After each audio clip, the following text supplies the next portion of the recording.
Hello guys, how are we doing? Welcome back to another class. Hopefully my mic is doing well. With the new act coming in and with the new episodes starting up, we have a lot of different varieties in terms of the maps that we're going to be playing. There's a lot of different agents that you can play, and because of the choices that exist for you guys, there's going to be a little bit of hesitation as to which ones are best. So that's what we're going to be discussing today. Again, we're going to be doing a little raffle at 1,000 subscribers. Thank you guys for everyone that has subscribed so far. And thank you. Hopefully you guys can keep on with the support. We're going to be giving a raffle for a C9 jersey. So make sure that if you want to entry, give a like, a subscribe, and a comment, and that's going to give you one entry. So for every video that you do that, you get one entry. All right, so let's get started. With the topic at hand, we're going to be talking about the best agents per map, and then I'm going to give you some plays that you can follow along with. The reason I'm going to be giving you some plays is because I can tell you the best agent, but if you have nothing to work with, then this is a good place to start.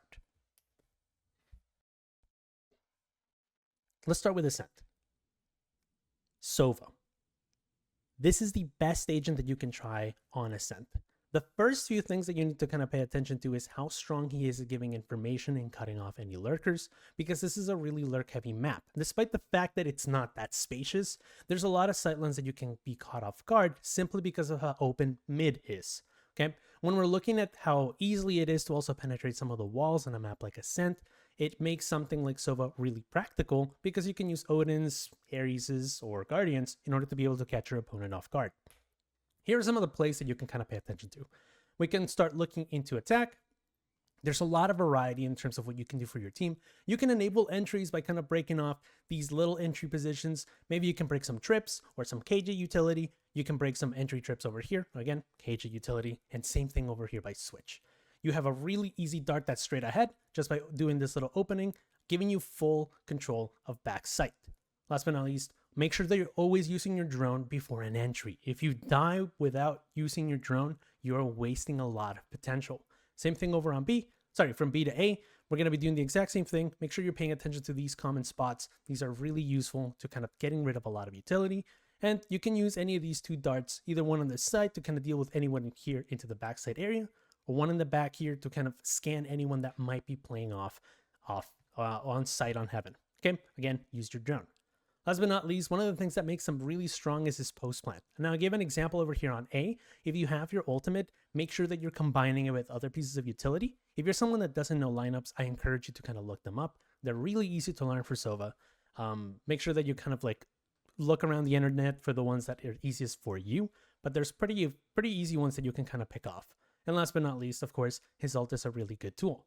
For mid, you have about 3 different darts that you can kind of utilize, and all of them have their own uses. You can see that these two have like 2 different uses, but at the same time, you can kind of mix and match to what works for you. This one over here in the middle hits the arches, which allows you to take good control of mid and also catch the opponent off guard in case they're preparing for maybe like the dart up there. And this way you can kind of alternate between them so you don't get your dart shot immediately. Last but not least, you can just shoot one across, and this gives you good control of this back area by top mid. Okay, so this is attack. For Sova, we have really easy ones. You can just kind of throw any type of dart that you want over here right off the bat on B, and you can kind of find any potential lurkers, or you can find anybody that might be playing back there. Sova is also really good at taking control of any retakes on A. So I would suggest you start on B and then retake over on A. Things you can do is, of course, if you're able to bounce these guys off, really easy to catch any planters. Ultimate, same thing. You can see that it gives you plenty of control on all of these sight lines, so you're able to stop or prevent any plants. And of course, there's the darts. You can hit one on top of there, which allows you to have full control of this area over on generator, or allows you to have full control of the site. So that's Sova. Sova to me is a really important agent, and if you're someone that's struggling to pick an agent for this map, or you're struggling on Ascent, pick Sova. Now for an easier one to kind of talk about, I think Raze is still really viable in a lot of the different maps, but Bind is still her best map, and it's still one of the characters that you want to use. And there's a lot of close corners, there's a lot of open spaces that really make use of her Roomba and make use of her satchels. Not to mention that you can always use her strongest piece of her kit, which is satchels and the shotgun. It is really easy to use on a map like Bind. So make sure that you're paying attention to a lot of different ways that you can use your mobility to your advantage. Some plays that you can always use are depending on the entry. So as you can see, there's 2 different types of entries that you can use. You can use one on A or one on B. And both of these, you can see by the arrows, you have a lot of options. You can either satchel your way over to backside. You can go all the way over here by lamps or U-Haul, whichever one you like to call. You can do a straight pathway over here to deal with any opponents that might be dealing over here on showers, so you can pinch on your opponent. And if you still have enough energy, potentially you can deal with anybody that's dealing over here on triple. So you can do the exact same thing. You can deal with cubby, backside, land on site, or just deal with anybody and pinch them again on long. She's really versatile at dealing with these potential areas just by the use of satchels. And if you combine it with a shotgun, you're going to be a little bit more deadly. And again, it's cheap. You can consistently do this. So if it's someone that you're struggling with, these two are really good pathways that you can use to kind of catch your opponents off guard. The second thing is you can also be a really good lurker. In ranked, you have to lurk occasionally and break away from the team. So if you're lurking or you're defaulting, these are some really good Roomba spots that you can use, which are really good for not only flushing out opponents or making sure that you're making noise for your team. You can use her as a form of fake if you wish to do so. So these are really good entry spots for you. This is one by showers, and this is the one over here by hookah. When it comes to defense, she's really strong in terms of what you can do with her. You can use her for stall in case you want to let your team rotate a little early. You can use her for post-plant stall, or for maybe potentially using her here to kind of clear up areas in the retake. You can also use her in combination with different pieces of utility. So maybe, for example, if they play something like a Fade, you can use a Seize here, you can use a Sage Slow here, you can combine a bunch of different utilities here and try to catch opponents off guard by trying to deal with these narrow entryways, which are really useful for her nades. Okay, so that's the second agent that we can look at. So this is for bind, try raise. Third, we have Haven. I think this is one that's really easy. There's a lot of verticality in this map. Same thing with Icebox, but we're going to talk about the best one for Icebox. There's a lot of long sight lines, and this is why she's really useful here. Not only is there a lot of verticality, which gives her a lot of different positions to start with, there's also a lot of angles that she can start with, allowing her to not only get the first blood, but also be able to use an op, which is really practical in case you are struggling at getting that first fight. Okay. Last but not least, you can use her smokes really easily here. There's a lot of ways for making one-ways in this map, and this is one of the best places for Jet to kind of like work with, for you to work with. So try to look around, look for different crossfires that you can play with, and Jet is going to be a really good pick for you. Let's look at some examples. On attack, it's pretty simple. You have a lot of different ways for you to kind of control a lot of these sight lines, and of course, the entry is super simple.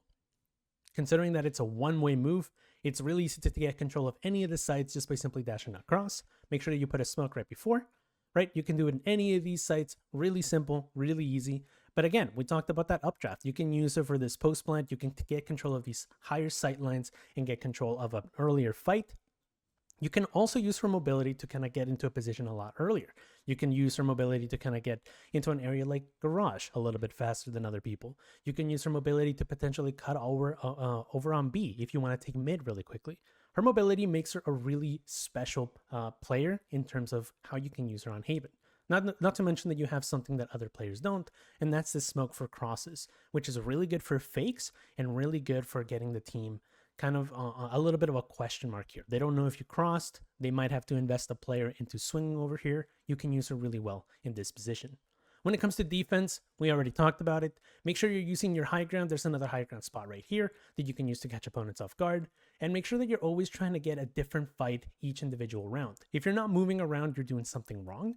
If, for example, you're starting with the op, make sure that you're always changing your position. Always make sure that you're trying to find a different fight in each individual round, because that's what's going to give you the most value. If you're staying in one spot, then you're kind of just going to start getting pretty much expected. They're going to expect you on this high ground. They're going to expect you on this platform. They're going to expect you by backside. But if you're moving all of the time, you're always going to stay unexpected, giving you that first blood, giving you an easier chance to play an attacker-sided map like Haven.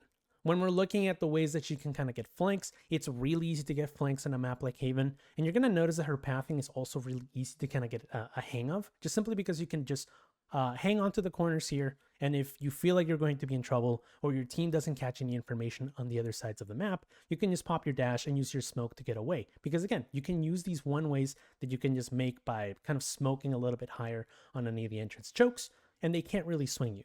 So make sure you're using this. There's a lot of potential for catching opponents off guard and making sure that you can always catch an enemy before they even have a chance to notice that you were there. So for the map Haven, you can use Jet. For a map like Abyss, I already made a video on this. Harbor, to me, is the best agent for this map. It's one of the only maps that I would say he's really good at being played solo. Okay, you can play Harbor with other controllers, be my guest, but Harbor himself is really good at controlling a lot of the sightlines here. Again, Abyss is really different than the other ones. It's really spacious, it's really huge, and single orb controllers like maybe Astra or Omen might struggle at fully controlling this site, whereas he's really having a good time on this one. When we look at the different ways in which he can control sightlines, you can see that his Cascade and on top of his like little high tide, which is a little MS Paint tool that I'm using here, makes him really valuable at controlling a lot of these spaces. You can basically, if you're really good at maneuvering, you can have a really easy time controlling both library, CT, and heaven, at the same time being able to control things like both sightlines over here by mid, or being able to control heaven and all the way back sight, with the supplementation of the both cascades to be able to make it easier for your team to take sight. Remember, your biggest problem when you're playing Harbor on attack is going to be a Sentinel, so make sure that you're combining it with some other form of utility. You can use something like Ice's Wall that, so far as far as I've noticed, can break that utility. You can use something like Race Nades, or you can use someone like just sacrificing your jet dashing in. Okay, make sure you're paying attention to these little entry spots, and make sure you're always combining something like a Cove on your entry, because it's really easy to play post plant on this map. So make sure you're always using it for something like this if you don't really have any other place for you to use it. Defense is pretty straightforward. His Cascade is really good for stall. I didn't really mention anything about the wall that you can use, his signature ability. You can use it at any time. It comes back. But the walls itself, you can see that there's a lot of variance. You can use it to kind of close up a choke, or you can use it to kind of block off this nest in case your team wants to be aggressive and push.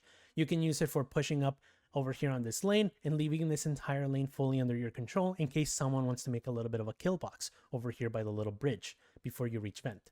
You can also use to just, like I mentioned, just use it for stall. All of these are really good positions in case you want to play Harbor and just use your Cascade. And last but not least, his ult is really good for that retake. So make sure that you're kind of using it like that. Don't be afraid to use it as quickly as possible for that retake. So Abyss, I'd say Harbor is a really good pick for you. Okay, time for Icebox. I think everybody already knows Icebox. Some people hate it, some people love it. It's a really easy side for defenders to really get a hold of, just simply because the mains are just brutal. There's a lot of control that the defenders get, a lot of different points that attackers have to kind of control and clear, giving something like a really defensive side character like Viper, you're going to have a really easy time making that a little bit harder for the attackers to make control of. Okay, not only does she double as a controller and a sentinel, she can also be used as a lurker on attack. So in those positions where you're struggling to make that move, you can still control some of the sightlines with her. And you're going to see here in attack, we have a lot of different ways in the way she can be controlled. She can be used for not only being able to control multiple sightlines, being able to block off over here areas by mid in case that she's lurking, or be able to use her orb to not only control a sightline, but also be used in tandem with Viper mollies. So if you're someone that wants to pick up those different kinds of lineups, this is also an option for you. And it doesn't have to be used every single time. You don't have to rely on it to win rounds consecutively, but this is something that you can use in case that you're running out of options. She's really good at maintaining full control of the map. She's really strong at stuff like this. On defense, same thing. There's different setups that are kind of given up for you. You can use this in case you want to play more post-planty, and the second they plant, you kind of cut them off. You can put a one-way in case you want to catch them off guard, or put in tandem with an op. You can use this full setup over here on A in case you want to start blocking them off on entry and you want to make sure that they're having a harder time entering A really hard side for them to hit.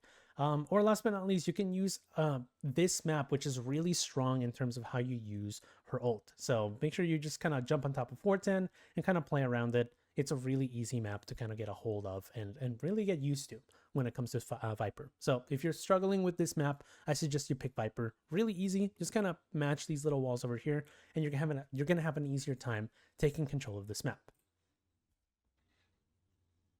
When it comes to Sunset, I think it's undisputed that a player like Breach, an agent like Breach, is really strong when it comes to maintaining these sightlines and maintaining control of a lot of the mains.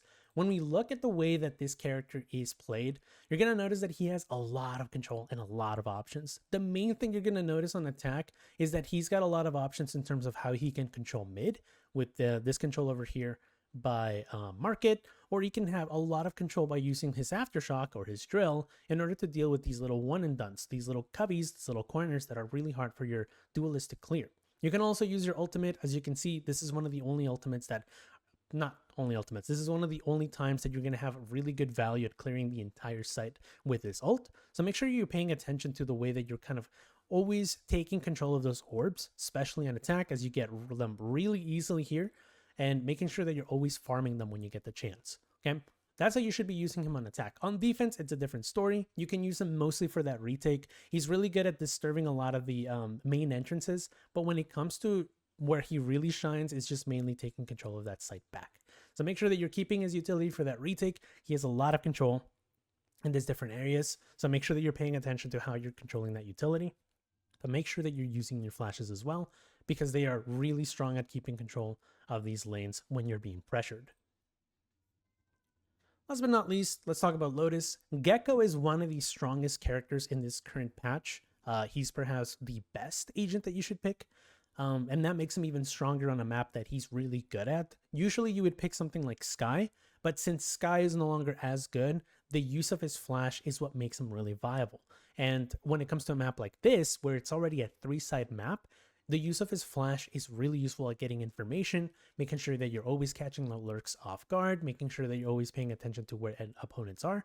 And last but not least, it's really good at just getting constant flashes in case you need it for getting fights. Okay. When we look at the way that he can be used, it's something as simple as just using him in tandem with Wingman, as it's an extra man that can plant for you, and then you can just kind of swing off of him or swing off of your flash. You can also use him in tandem with the rest of your utility. You can see that most of the time, you can use Dizzy about 2 times per site hit. So make sure you're always able to pick him up.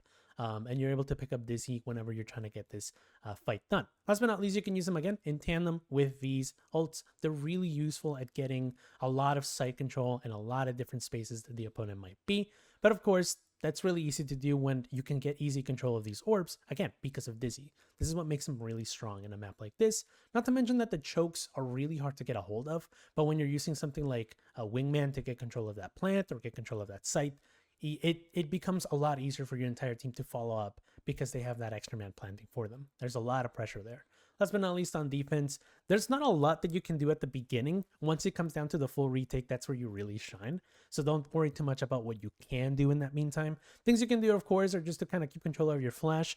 I would suggest that you start over here on this link area by Waterfall, where you can just throw your flash upwards to get full control of C. If you see nothing, or if you want to throw it up again, be my guest. You can use it to get full control of C. If nothing's happening on A, expect something on B. Or if you see control on C, try to make sure that you have another player playing around you, and then they can kind of check if there's something going on, maybe multiple players, maybe it's a lurk. And you can use this consistently to get full control of the other sites, because now you know where the enemy is going to be playing. So you can essentially play around this flash, and you can get full control of the rest of the sites.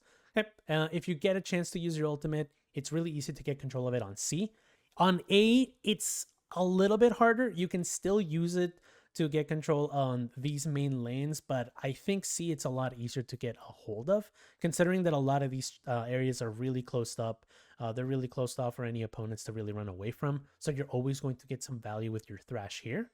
But on something on A, they might catch it off guard as it's jumping up on this area, or if there's somebody playing back there, they might get shot off. Don't be afraid to use it on A, but I think other things you should be looking at are these mollies right here. This is where most of the value comes in from the mollies. It's that retake. As you can see, on A, you can use it to kind of close off this area, and when you're retaking A, you can use it again to catch opponents off guard or flush them out in these one and dones that they might catch you. Okay, with that out of the way, that might have seemed like a lot of information to kind of digest, but that's why we're going to be opening a question period. Thank you guys for watching